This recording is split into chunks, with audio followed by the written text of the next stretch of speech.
Welcome back to New Rockstars. I'm Erik Voss, and this is a breakdown of Daredevil Born Again, Episode 8, Isle of Joy. This penultimate episode was crazy, with Bullseye spitting out teeth like bullets in a spittoon in an old cartoon western. And it really brings the season back together by answering our biggest questions and upping the stakes, so we just gotta break this down scene by scene for all the details and Easter eggs that you missed. Also, you can support New Rockstars by grabbing some of our great merch designs at nerdriot.shop, like this Daredevil and Punisher shirt or one of our really cool Fantastic Four designs. Okay, this episode opens with a close-up of this blue rose, an inverted shot that bookends and mirrors the inverted and tinted final shot of the episode. This is one of many shots in this episode with a complete blue filter, which we learn throughout the episode represents the frozen tunnel vision through which Dex sees the world, which I view as like the icy counterpart to the world on fire perception that Matt Murdock sees the world as. Dex's bullseye vision forces him to hyper focus on these tiny distant details like the folds of the petals of this rose, and the spiral pattern of the blue rose also reflects the bullseye forehead crosshair icon from the comics, where he wore a blue highlighted suit. These blue roses are apparently being grown in the garden outside Riker's prison, which is interesting because blue roses are insanely rare. They don't grow naturally in the wild, and they have to be genetically engineered, which might be a parallel to the way Dex was given a surgical cognium spine. The song playing during this intro sequence is Stillness and Panic by Hannah Kolstad, a Norwegian musician. It hauntingly reflects the stillness and panic people like Dex and Matt feel in the paranoid way they see their worlds. We do an impossible transition through the glass of Dex's cell as the blustering wind goes suddenly silent and Dex twiddles his fingers, his flinging fingies clearly itching to get something in them. The guards who arrive to transport him note that normally these inmates have belongings to collect, but Dex is not allowed to have anything because he can weaponize literally any object. Dex is being transferred from ESH, Enhanced Supervision Housing, to General Population, or Gen Pop, at the orders of Fisk, we find out later. Fisk also did this to Frank Castle in Season 2 when he used Frank to take out a prisoner and left him to fight his way through the Gen Pop guys. The guards call Dex Agent Pointdexter, mockingly reminding him and us that he used to be an FBI agent before he went on his killing spree. Directors Justin Benson and Aaron Moorhead, who came in post-creative overhaul to direct this episode along with episode 1 and next week's finale, stay in one rolling shot following Dex's walk and then roll back through that Gen Pop gate that closes behind him. It's just one of many fun shots that these directors pull off in this episode. Not that the 6 episodes in the middle of the season didn't have fun camera work in them, but it's shots like these that make episode 1 and episode 8 just feel different from the rest of the season. As Dex enters the Gen Pop area, surrounded by inmates who hate cops and feds like he used to be, everything turns blue again, showing how Bullseye is re-entering his deadly tunnel vision, seeing only the micro close-ups of targets. And considering these guys all have lunch trays, even with seemingly harmless fruit cups and dull silverware, you know Dex knows how to make things like that deadly if he could get his hands free. Mayor Fisk and Vanessa visit Red Hook. Behind them, you can see members of Fisk's anti-vigilante task force patrolling the area, including at least one female cop, showing that Fisk is now using these cops as his own personal goon squad, and he's adhering to Title IX. We learn that Fisk secured his funding for Red Hook from the billionaires in episode 6, and that Vanessa knowingly set Luca up. What you did with Luca?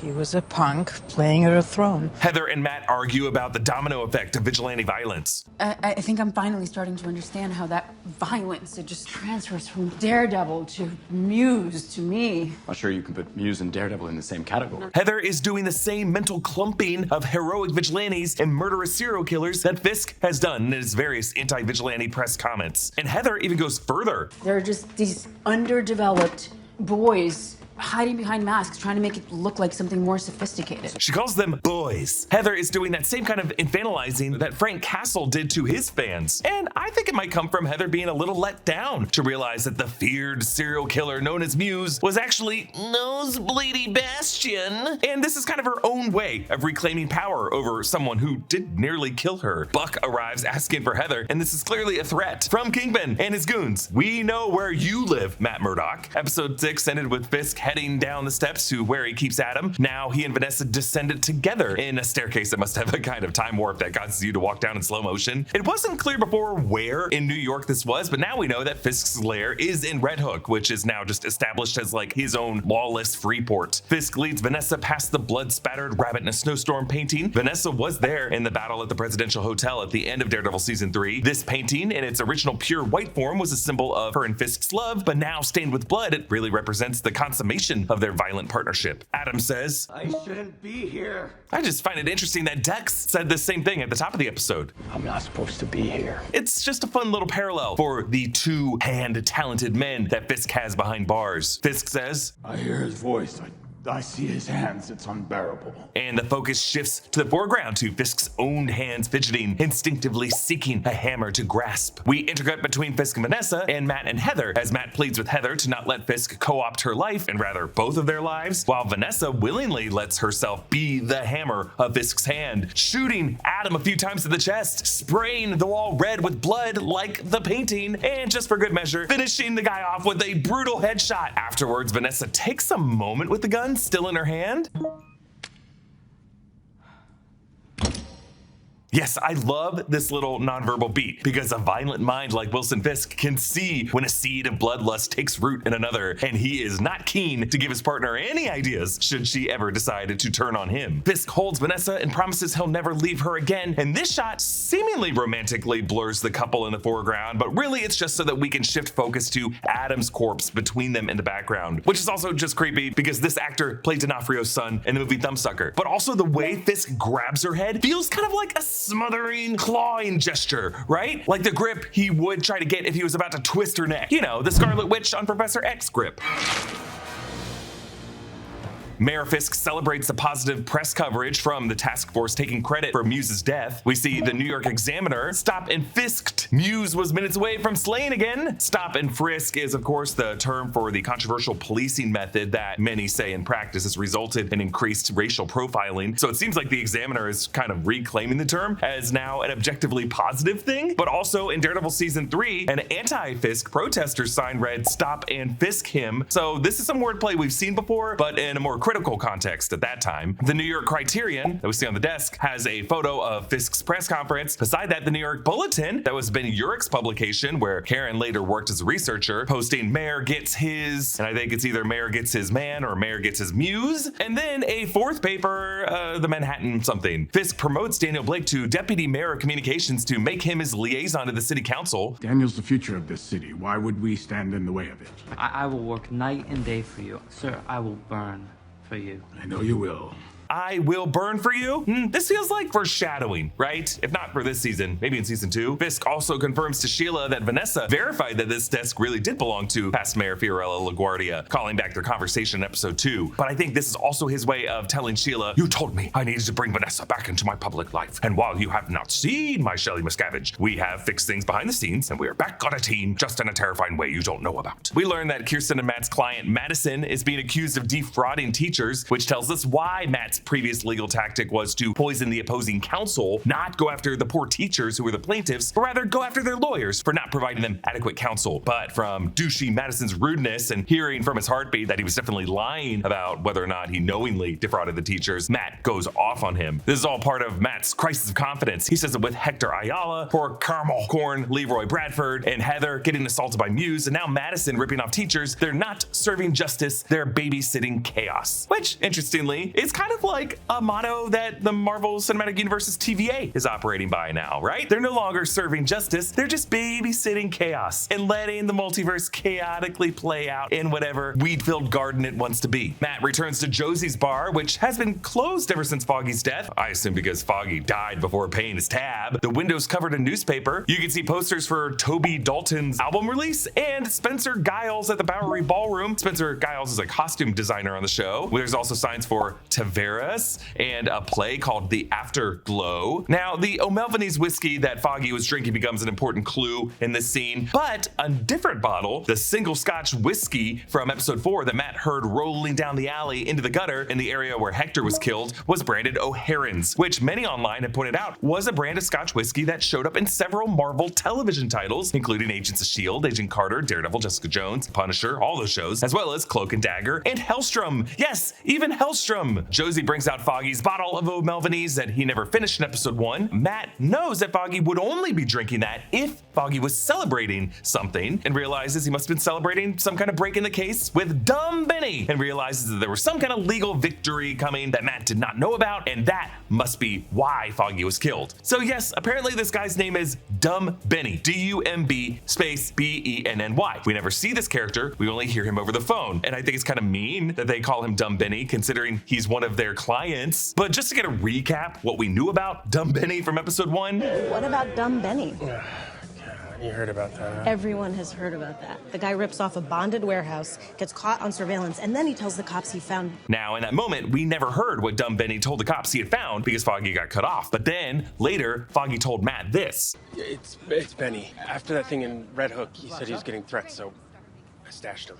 You stashed him? How exactly are you stashing people? He's at my apartment.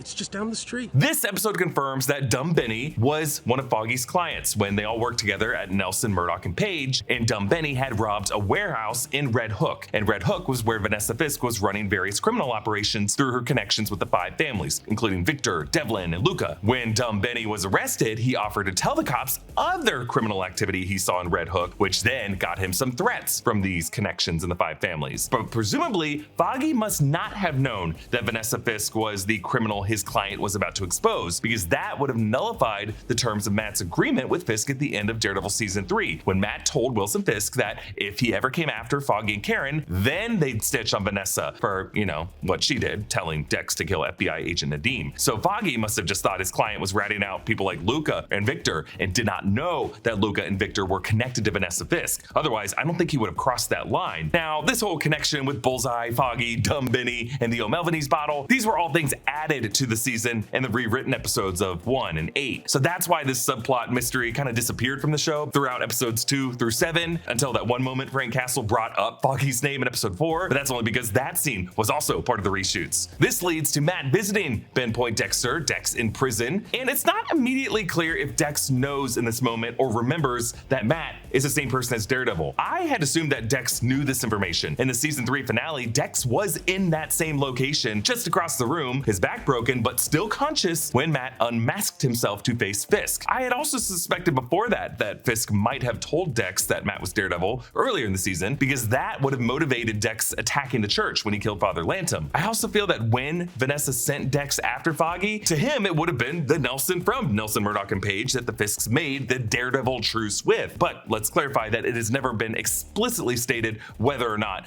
Dex knows this information about Matt Murdock. In this scene, Dex only refers to Matt as counselor, and at first seems to want Matt to represent him, offering to tell Matt Murdock, who sent him after his buddy Foggy Nelson, if Matt could get him out of Gen Pop. But then he enrages Matt, leading to Matt smashing his face on the table, and Dex smiles victoriously. Thank you, counselor. This thank you is because Matt loosened his tooth, giving him a projectile to spew as a bullet, which again is pretty crazy, not for the accuracy of it all, but for the force with which anyone can spit something out of their mouth. So I assume from this interaction that Dex might have known that Counselor Matt Murdock is a guy who moonlights having some rage issues and at least would be strong enough to bash his tooth loose. On the way into Mayor Fisk's black and white ball, attendees have to pass members of the anti-vigilante goon squad. Inside, the band plays Frankie Valli and the Four Seasons, December 1963. Oh, what a night. A beloved track for anyone, anywhere, and especially if your parents dragged you to Jersey Boys and you just now know that Frankie Valli had mafia connections and Joe Pesci was connected to it. One of the early shots at this ball shows this cop with a rifle on the balcony. This will be exactly where Dex will later stab this dude with a fork and take his gun. I love rewatching the early scenes in the ball sequence because you really see how all the geography of the big climactic moment later is set up right here in this part. Like, notice how this part of the episode tends to stay in longer than usual takes that shift from one conversation around the circular bar to another conversation without cutting. And we start with Sheila and Daniel talking about his premature promotion, then shift to Daniel talking to BB Urich, while Sheila stays in the background of that shot, staring at him apprehensively. And it's really fun to see these actors continue to act in scenes that they're not a part of, because they're all part of the grander scene that is happening here. Then on the other side of Daniel telling BB about his promotion, the camera stays in a long take and moves to the other side of the bar among conversations with actors who are waiting through the whole take in the background for their time to shine. But in the voiceover, we hear BB and Daniel say this. Shots? Oh. Hell yeah. BB and Daniel are talking about drink shots. And, you know, a black tie event is not the type of event where the bartenders are willing to pour shots. Like at my catered wedding, they're like, no, we don't let our bartenders pour shots. We're not going to have people falling all over the tables here. But it makes sense for these kids to want shots because, you know, these two are the type to drop ketamine on a work night. Also, we can look at this line as a bit of foreshadowing of the shots that are definitely coming at the end of this ball. Jacques Duquesne returned after episode 6 to talk to Artemis Sledge, the wealthy socialite and wife to Arthur Sledge, who looks a lot like Steven Spielberg. Wilson Fisk met these two back at the fundraiser, and after she and her husband challenged the mayor in episode 6 about Red Hook funding, now she seems pretty spooked by the mayor and dodgy about Arthur's current whereabouts. So obviously Fisk had his goons take Arthur hostage until this billionaire couple coughed up some money for Red Hook. And then in the same take, the focus shifts to Heather, leaving another voicemail for Matt. And I get the feeling that originally this full thing might have been originally constructed to be one long take all the way around the bar, 180 degrees, starting with that initial shot of the bust before Daniel and Sheila started talking, and then would have gone to Daniel and Sheila, then to Daniel and BB, then to Jack Duquesne and Artemis, and then to Heather. But maybe they ended up splitting it in half for like pacing reasons, or maybe they were watching back this part of the episode in review and they're like, hey, really cool shot, but like a lot of these characters viewers don't care that much about. I care about them all. I'm just saying a lot of you might not care about all of them. We interrupt this video for a very important reason, to show you pictures of dogs. Hit it, post. We love all dogs, but we love our dogs the most, and that's why we feed them Sundays for Dogs. Sundays is fresh dog food made from a short list of human-grade ingredients. Sundays is made with 100% meat, muscle, organs, and superfoods, and 0 synthetics or artificial preservatives. Since giving our dogs Sundays, we've noticed a ton of improvements in their health: softer fur, fresher breath, better poops, and more energy. Sundays doesn't require refrigeration or preparation because it's air-dried. That means no dealing with the freezer full of frozen food that you need to thaw before you use. You can just pour and serve. If you're taking your dog on the road or on a trip, it's super easy to take some with you, no cooler required. Every order of Sundays ships right to your door, so you never have to worry about running out. It's super convenient. Give your dog the chance to try Sundays and watch them fall in love. Get 50% off your first order of Sundays at sundaysfordogs.com/newrockstars or use code newrockstars. Mayor Fisk and Vanessa arrive, their entrance similar to their wedding party in Daredevil season 3. And I like how this episode really is kind of like a redo of that event, because they never got their proper wedding celebration. It was crashed by Bullseye, and they're trying to get it here, but once again, Bullseye's gonna ruin it, and I love it. Wilson in all white and Vanessa in blood red, guaranteeing that she would stand out at a, oh, did he miss the memo? Black and white ball, Vanessa. But that's the idea, because they are recreating the color scheme of the bloodied rabbit in a snowstorm painting, making this kind of an inside joke that only the two of them would appreciate. As Dex gets stitches in the medic bay, we can see the moment he sucks out his loose tooth, which then leads to this. Wow! So if you go frame by frame, he definitely spits that tooth with bullet intensity, or at least extreme slingshot intensity, directly into that guard's eye. Also, they brought back the buzzing sound effect from season 3 that we heard every time Bullseye was really getting unhinged. Now, before we even get into the physics of this, I totally appreciate the producers including this move, because it's just one crazy trick that Bullseye famously does in the comics, a few times actually. Even the smile Wilson Bethel does here seems like an homage to the creepy smile Bullseye would do before he does this move to reveal the missing tooth and be like, ha ha ha, I'm gonna kill you with this thing. In 1990's Captain America number 372 by Mark Grunwald and Ron Lim, Bullseye was similarly incarcerated, given no physical objects and actually restricted to a liquid diet, and then began bashing his head against the wall, knocked loose a tooth, and then spits it like a bullet directly into a guard's eye, just like he does here. In 2005's Bullseye's Greatest Hits by Daniel Way and Steve Dillon, Bullseye fights a special agent named Hoskins who punches him in the mouth and knocks out his tooth, which Bullseye spits through his head like a bullet. And then in 2021's Heroes Reborn number 3, Bullseye, while imprisoned at the Ravencroft Institute, removes the tooth and threatens another prisoner with it. And he's like, hey, you think I could kill you with this? And if you read the other 2 comics, you know that he can. And yes, I am obsessed with the physics of this move. And I'm sorry to get all Mythbusters about this, but while I'm willing to believe that objects can be flung with a snap of a wrist, wrist or the fingers or like the arm at deadly speeds. I feel like it would require some powerful lungs or some enhanced cheek muscles and really just the ability to pucker one's lips in the perfect shape to match the dislodged tooth to create this kind of elastic effect to slingshot the tooth out. Like, I completely buy that Bullseye would have perfect aim and know where to point his mouth, but I just think seeing this in live action is a bit of a big leap to assume that he could also use his mouth to create the propulsion enough to launch the tooth with bullet-like momentum and speed. How powerful was that cognium spine? Like, when this guy blows out birthday candles, is it a Hulk thunderclap? Actually, while I was researching this, I found this Reddit post by a writer on April 28th, 2024, identifying themselves as an awesome author researcher, asking how hard the human mouth can spit a dislodged incisor tooth to pierce flesh 10 inches away. And guys, I think this might be the actual writer's assistant who worked on this episode, researching to settle the debate among the writers and producers to see if Bullseye could actually kill a guy by spitting a tooth into his eye. I mean, they were shooting this new episode in April 2024, exactly when this Reddit post was made. So basically, if you were working on the show, I followed in your footsteps, and I think we're all kind of dubious that this is possible, but we still love it. Also, we should note that the replies to this thread pointed to cherry pit spitting contests and how the world record for distance of spitting a cherry pit is 93 feet, 6.5 inches, or 28.51 meters. That is very far, but they don't go into speed or force. But to launch a cherry pit that far, you would have to spin it pretty hard. Now, at first I feel bad for this guard, but if you listen closely, right before he gets hit in the eye, the medic told the guard stitches should hold for a week if you don't disturb them. And I thought he said that to Dex, but no, he says it to the guard, meaning that he's saying, guard, to answer your question from before, yes, you can punch this inmate or,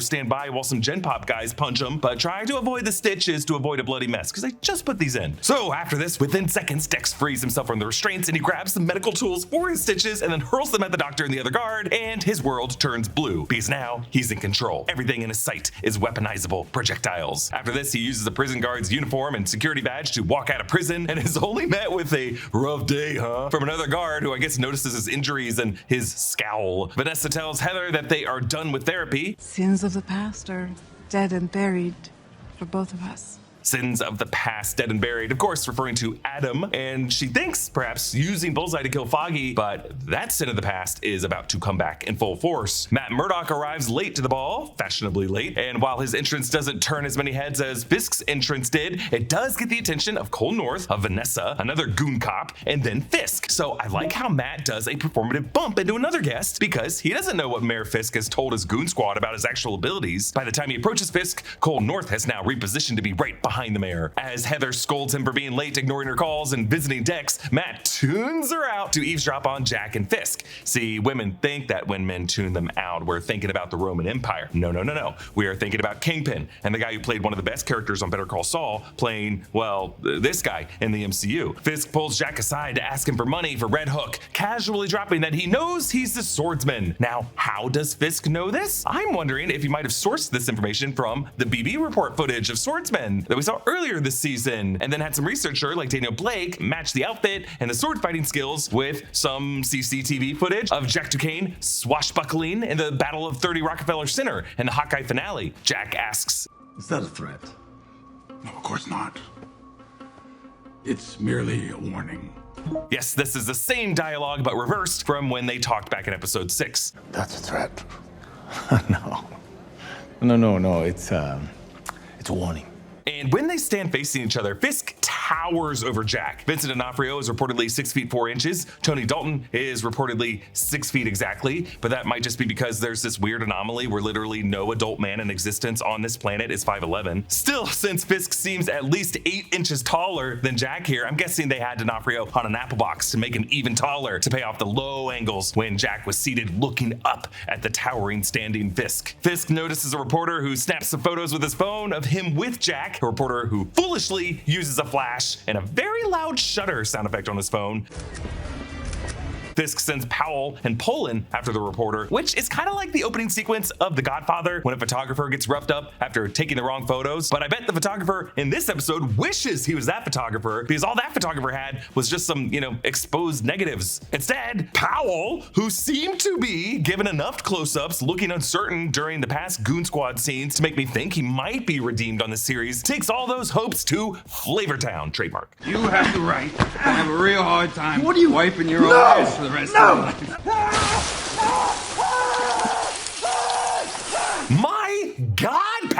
Now I'm wondering what deep-fried apps they were serving at this black tie event to need the deep fryer to be continually boiling like this over what seems to be an hour into the party. But if this bar is pouring shots and we got some arancini making the rounds, this is one hell of a ball. Commissioner Gallo realizes the goon squad does not answer to him and finds himself under threat. That makes me worry for Gallo. Is Gallo headed for the gallows? And when BB approaches him asking about the task force, he teases her, calling her Fisk's Minister of Propaganda, and then drops this. Do you know that Wilson Fisk was the main suspect in your uncle's murder?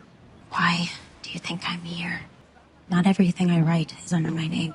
So confirmed, BB actually has been a journalistic vigilante with a dual identity of her own all this time, playing Daniel and playing Fisk to get on the inside of the operation, knowing that Fisk was connected to Ben Urich's murder. She is avenging her own Uncle Ben. But even though BB says she can publish anti-Fisk news under a different name, would that alt account have as much reach as a BB report does? And would any future critical reporting justify everything she's already done to use the BB report to help Mayor Fisk become as powerful and as unleashed as he now is? Like, thanks to her past headlines, we now have a police goon squad who answers only to Fisk, including Cole North, who killed Hector with no consequences. They're basically brown shirts with badges. They deep fry reporters' hands. They're threatening the police commissioner. Like, if BB is working to bring Fisk down after killing Uncle Ben Urich, why even help him get to be this dangerous first? BB, what are you doing? As Matt goes to confront Fisk, the spotlight hits the mayor, and the band begins playing Rodgers and Hart's Manhattan. We'll take Manhattan, the Bronx, and Staten Island too. The lyrics recalling the different boroughs of New York that Fisk plotted to take over as part of his mayoral campaign earlier in the season. And we must remember Daniel saying this. Got Staten, don't need Manhattan.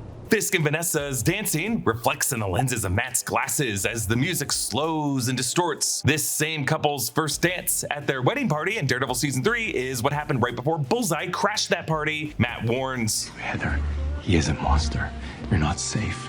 No one is safe until this is done. I love the insert of Fisk blowing on his finger guns. Like Fisk is teasing Matt with what everyone else would just see as harmless, playful daddy dance moves, but Fisk knows that Matt would see through it as a direct threat that he's going to kill him or have him killed. Matt inserts Heather into the charade, dropping his billy club cane on the serving tray and dragging them both onto the dance floor. But first, you're gonna have to lead.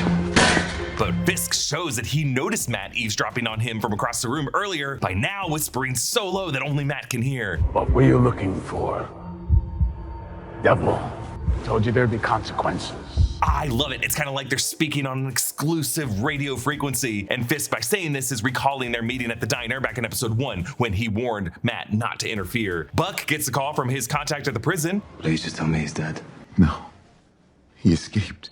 So it sounds like Buck was hoping to hear that Dex was beaten to death in Gen Pop, but got much worse news. Meanwhile, we see Dex pick up the serving fork, and my God, that fork was left haphazardly on the deep fryer, which is bad for 2 reasons if you've ever worked in a kitchen or watched The Bear. 1, because it's a hugely unsafe place to leave any sharp kitchen instrument, and 2, that was the same deep fryer that they just used to cook the reporter's hand, and now they're back to using it to cook food. This jalapeno popper is great, but is this a fingernail? And we cut to the rifleman back on the balcony, which is where Dex is headed, and they reveal it in such a cool way. They circle around the ballroom and then back to the elevator gate, which now contains Dex with the fork and continues to ascend to where we know the balcony level is above our heads. Buck informs Fisk and Vanessa that Dex escaped, and Matt overhears Vanessa's heart racing as she nearly tells Fisk something, and from that, he puts it all together. It was Vanessa who ordered the hit on Foggy. Matt confirms it by swapping dance partners, and think about this, he's leaving his own girlfriend in the hands of the monster that he just shamed her for letting that guy manhandle their lives. So now Heather's white dress is paired with Wilson's white suit, and Vanessa's red dress is paired with our red. The camera pulls back from the dance floor to Dex's point of view on the balcony. Dex now holds the rifle, and the serving fork is wedged in the neck of the guy who was just standing there. And now the room turns blue, signaling to us that Dex has now re-entered his icy tunnel vision, his eyes only able to see targets. Matt taunts Vanessa. Did he know you had Foggy killed? Does Heather know you're Daredevil? And I think this is an important line because it reminds Matt that not everyone knows he's Daredevil, and that is going to be something that is on Matt's mind when he jumps in front of the bullet in a moment. But Matt's devil sense goes off. So you'll notice that this entire episode has been widescreen, but right now the aspect ratio opens up to a taller frame that actually warps to sandwich and accordion the world around Matt's ear. And while he hears drink glasses clinking with ice and footsteps and murmuring, among this cacophony, he hears the unmistakable sound of a rifle trigger clicking. And the camera tilts up to locate the source of that sound, and the aspect ratio narrows back down super thin, recalling Matt's senses going off on Foggy's frantic phone call with dumb Benny outside Josie's in episode 1. Bullseye uses a sniper scope, not that he would need it if he has super perfect aim, but you know, this visual is common in assassination sequences like in The Manchurian Candidate and The Jackal, while part of the tension of this moment is Bullseye's aim moving across anyone in the crowd, reminding us of the paranoia of the earlier long takes inspired by not cutting. As we move from grouping to grouping at the party, he now settles on the highest profile target, Mayor Fisk, his white whale, his former puppet master who broke his back. And then after Vanessa sent Bullseye to kill Foggy Nelson over dumb Benny, possibly implicating her in the Red Hook criminal activity, Wilson Fisk tried to dispose of him by getting him killed in Gen Pop at Rikers. That, to Dex, must be the ultimate betrayal, though I'm a bit surprised he didn't shoot Vanessa first and make Fisk watch. And then, bang! Matt leaps in front of the bullet meant for Fisk, taking it in the shoulder. What? How could Matt know from audio cues alone what the gunman's exact target and trajectory are? Like, how would he know how to position his body to jump in front of a bullet in a way that would leave him with just a flesh wound? Was Matt suicidal? It's hard to answer this question, but maybe Matt could hear Dex's heart beating up on the balcony in a specific cadence that knows that it would be vengeance against the Mayor Fisk, and he just remembered when he used to fight him back in Daredevil season 3, and he's like, I know what's about to happen here, and he would just know that Bullseye would probably aim for Fisk's heart to stay in the suit, and he knows the height math that I was bringing up earlier. Mayor Fisk is 6'8", I think, and he's that much taller than me, and I need to jump this much off the ground. Look, Matt just has really good spatial awareness, and we gotta let go of the logic here. Really, the question is, why does Matt save Kingpin? Is it his hero complex, a subconscious desperation to prove Heather wrong, that he's not a violent widow boy like Muse, but rather a hero man who always spills his own blood first? Does he overtrust his ability to heal, or does he really see an opportunity here to score one over the Mayor, to force the Mayor to owe him one, and not unleash all-out war on Matt and his loved ones, and really just to stop Fisk from revealing Matt as the Daredevil vigilante, because now Fisk would have to admit that one of those crazy vigilantes just saved his life. Also, I'm sure running through Matt's mind were Dex's words from earlier. Because that's what good men do, right? Defend their worst enemies. And now Fisk's white suit is stained with Matt's blood, a literal recreation of the stained rabbit in a snowstorm painting, a painting that was actually stained with Fisk's blood by Matt in their fight at the end of season 3. The powerful choir vocals we hear during these final moments come from the Florida Mass Choir singing Milton Ray Bigham's arrangement of Storm Clouds Rising, Let's Go Home. This whole season has refused to take Matt to church, and I feel like in this moment he's wishing he could be with Father Lantom in church, getting his last rites. The color tone turns red on Matt as he bleeds on the floor, trapped in his world on fire, the devil that Fisk called him now being drawn back out. And the final shot of the episode inverts him so that he's upside down, mirroring the opening shot of the blue upside down rose, Bullseye's intended target, as he laser focused on that rose, imagining what he could do to Wilson Fisk. That chance was ruined by the chaos that he couldn't predict and the devil that jumped in front of that death. Now we learned that next week's finale episode is going to be titled Straight to Hell, which you could interpret as a reference to the fact that when Muse dies in the comics in 2025's Daredevil Unleashed Hell run, he's condemned for eternity to hell and continues making art out of the suffering around him. But knowing how these final 2 episodes were rewritten and reshot, I don't think Muse is going to be referenced really at all, but maybe we will see Matt Murdock witness a different world on fire during a temporary coma. Will we see Matt Murdock briefly visit what is his version of hell? Maybe that hell is what this color tone over this final shot is meant to convey. So Mephisto and Daredevil Born Again finale confirmed? Probably not. Hey, big thanks to our generous channel members, Frederick Price and Jeremy Dunham, who support us at the executive producer level. Thanks, guys. And you can support New Rockstars by hitting that join button down below. Big thanks to Brandon Barrick, Gina Ippolito, and Noah Chen for their research help with this breakdown. Comment down below with your thoughts and follow me at EA Voss, and subscribe to all the channels in the New Rockstars network for breakdowns and news coverage of everything you love. Thanks for watching, and I'll see you next time. Bye.